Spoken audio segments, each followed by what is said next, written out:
to the Quiet Warrior Show, where we help top leaders find their pathway to incredible success and a lifetime of happiness. Here is your host, Tom Dutta, the Quiet Warrior. Well, welcome to the Quiet Warrior Show. My name is Tom Dutta. I am the Quiet Warrior. I'm excited to have on the show today Mr. Jake Melton. Hey, Jake, welcome to the show. Hey, Tom. Thank you for having me. Glad to be here. Yeah, really great to have you on. We were just having some fun before the mic went live about you being in Dallas, Texas, and I'm a big fan of barbecue. So for all those listeners out there, we've got a really mixed bag here. And I'm up here in Vancouver, British Columbia, so the magic of technology. So, Jake, this show is all about inspiring people who come on and tell their stories.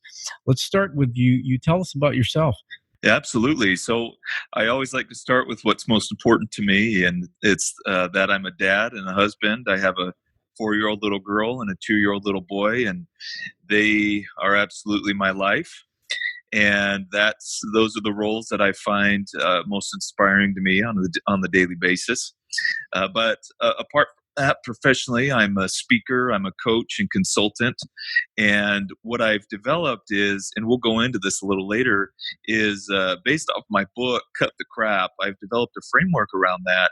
And it implies principles of minimalism and simplicity, and this framework helps people get rid of the things in their lives and their businesses or even their branding and their messaging that keep them from achieving the happiness and success that they need, and helping them get rid of the things that keep them congested, and again, helping them eliminate those things so they can stand out. So that's what I do, and I offer programs on that. And I speak on that, as well as mental health, which I know we'll get into here in just a little bit, and how that actually influences employees in the workplace and what we can do to help employees stay engaged and satisfied and productive in the workplace. Wow. I mean, that's fascinating. Thanks for filling us in. I was just having some fun here in my head when you said cut the crap. I think the book title is Minimalize to Maximize Your Happiness. And I thought, boy, back in Texas, nothing is small out there. So you're No, it's funny you say that. That comes up quite a bit, especially being here in this area. Yeah.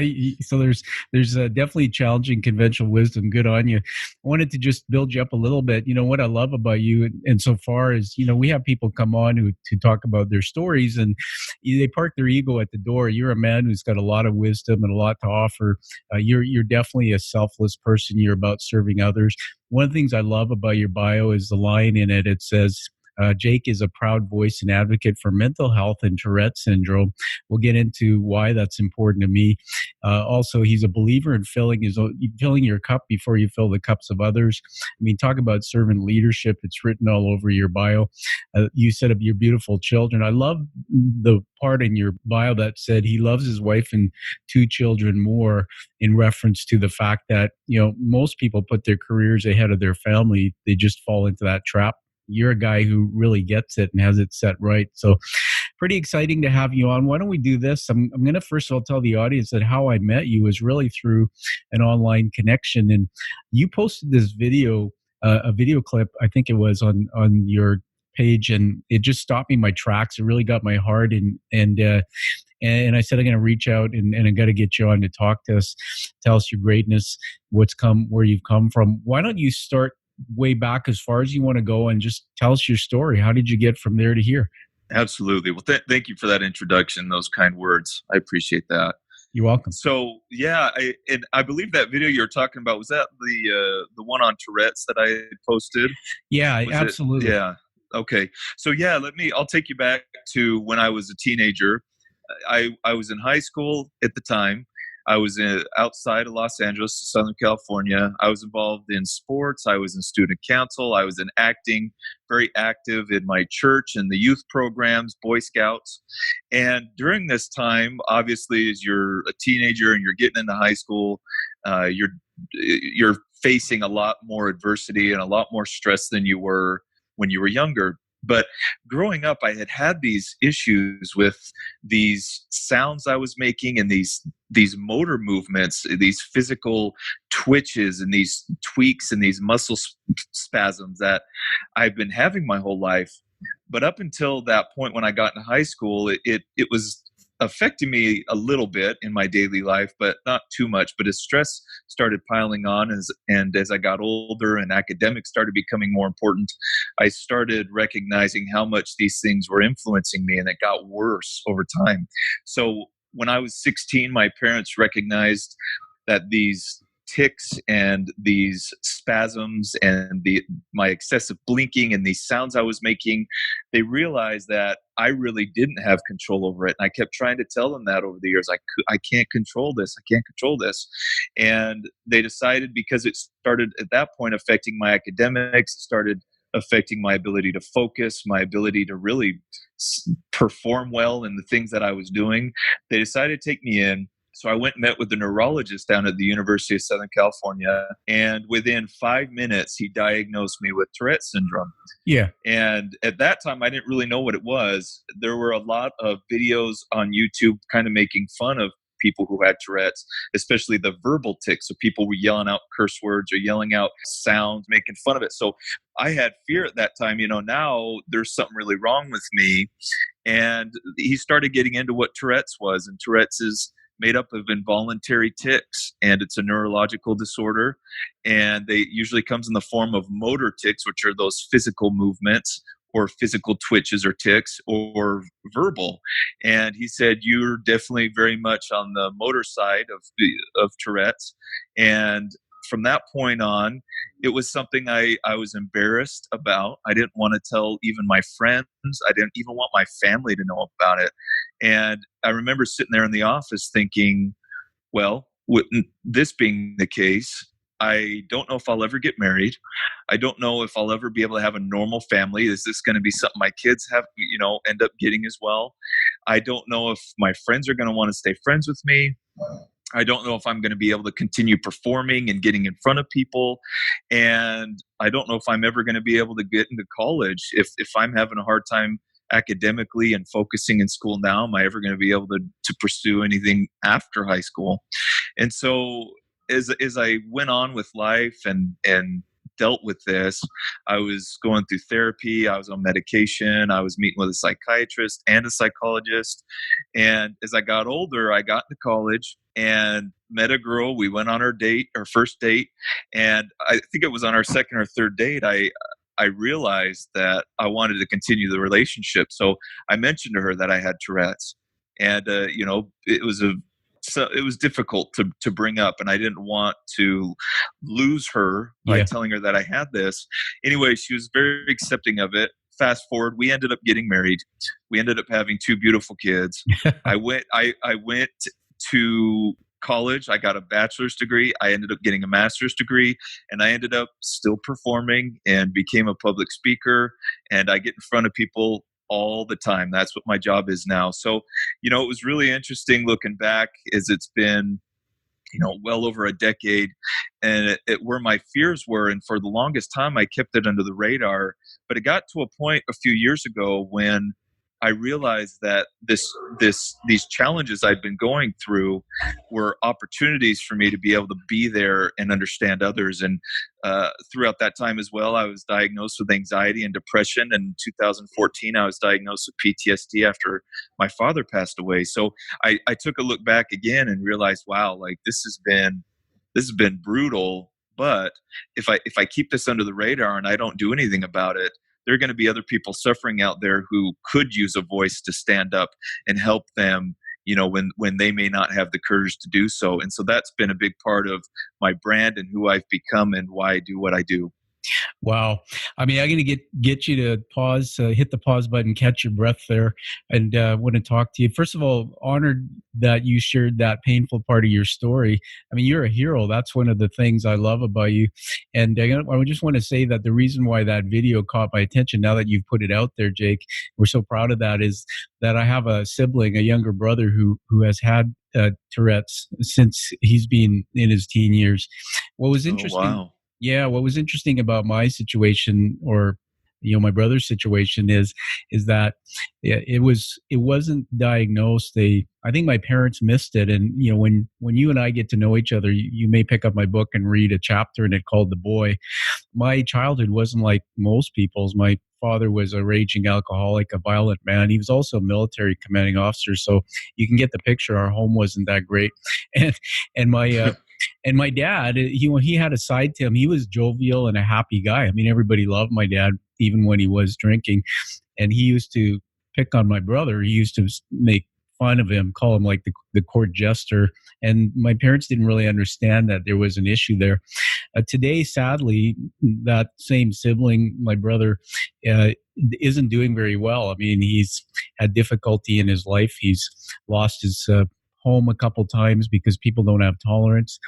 There's issues, in the family between the brothers sometimes, and he does all the things that you would think most people might when they can't get a handle on something like that. Alcohol and things just to numb the pain of that situation.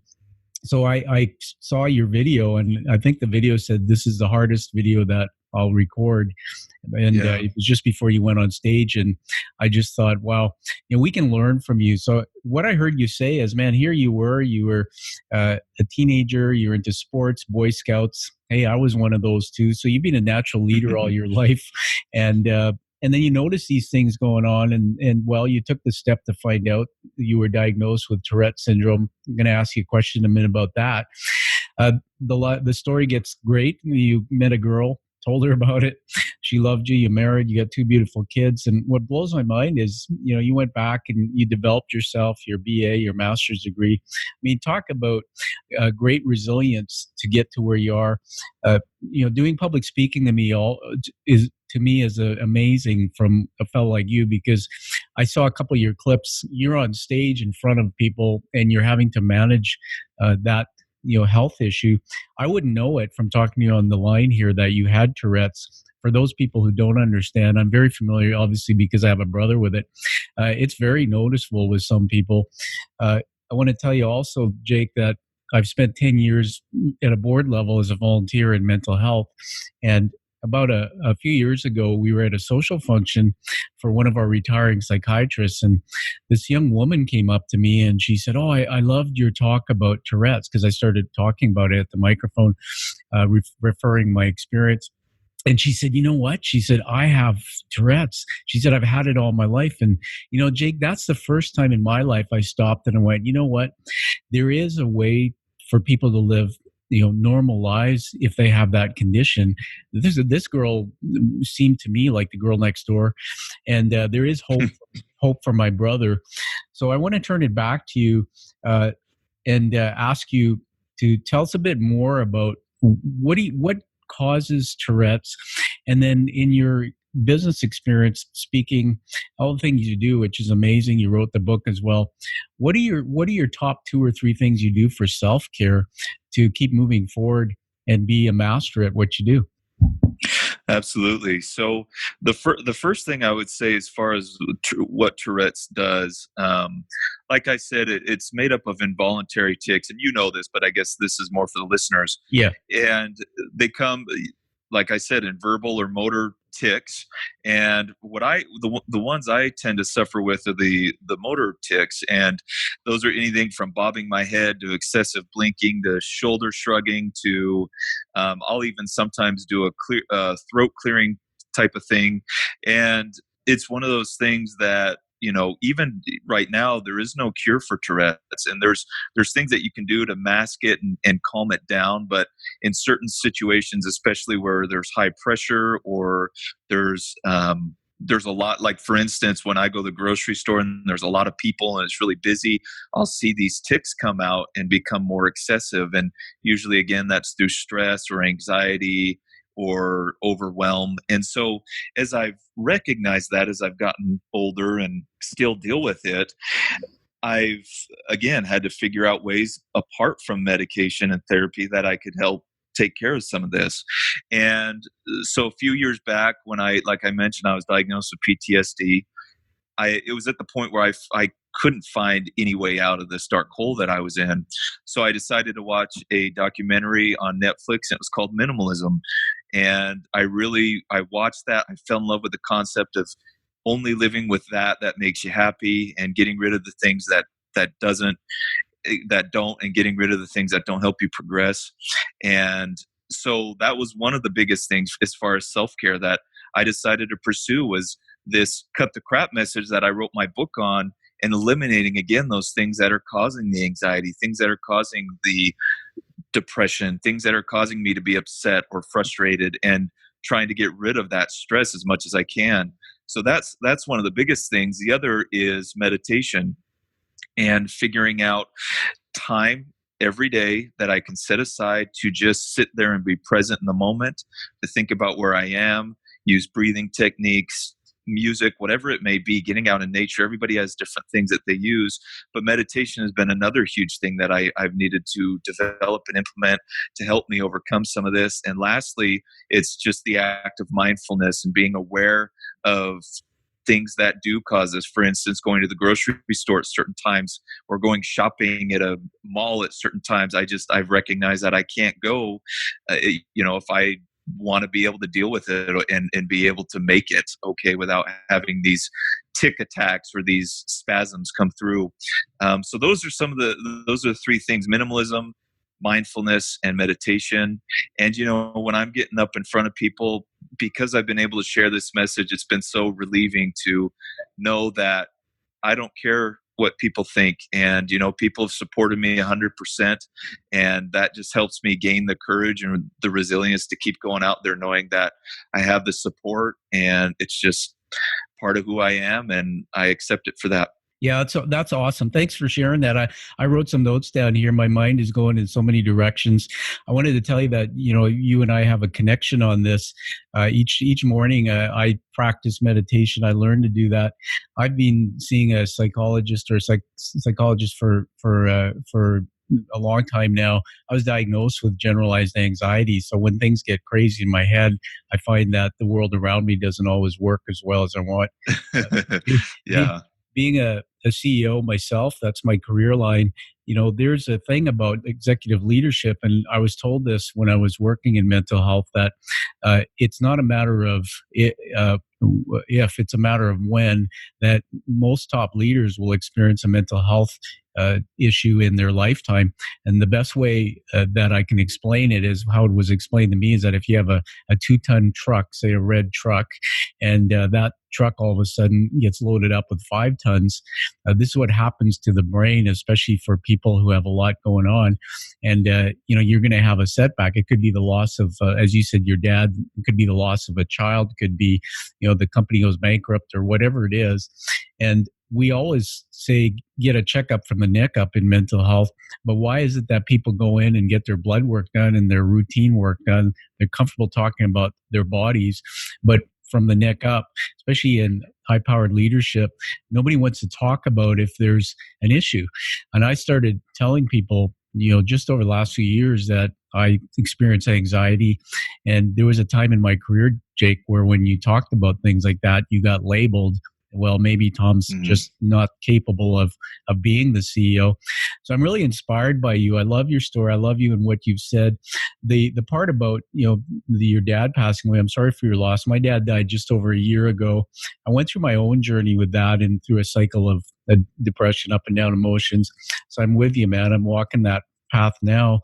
I want to talk about how you've taken all this and the resilience, and you have this character. I think this. There's something in your character that at a young age taught you to keep moving forward, taught you this resilience, because there are people around the world who have Tourette's or other issues, like mental health issues, that get stuck. They turn to the dark side. They turn to alcohol and drugs, maybe even, unfortunately, taking themselves out. But not Jake Melton. I mean, you picked it up, and here you are, a warrior. So I want to ask you this question, and then we'll move to wrapping up here, and that is, what advice do you have for leaders you're talking to them on stage, but what do you have for leaders who are running companies? Maybe they have family, children, and they have their board and all the things that come with being an executive, and it's high stress. What do you tell them in terms of getting that balance so that, mental health stays strong. Absolutely. The excuse me. The one thing I would say is, remember, when you get on an airplane, what do they say to you before you take off? And when they're talking about the oxygen mask, in order to be able to survive if there were to be an accident or a crash, you have to put on your oxygen mask before you start helping others put on their oxygen masks.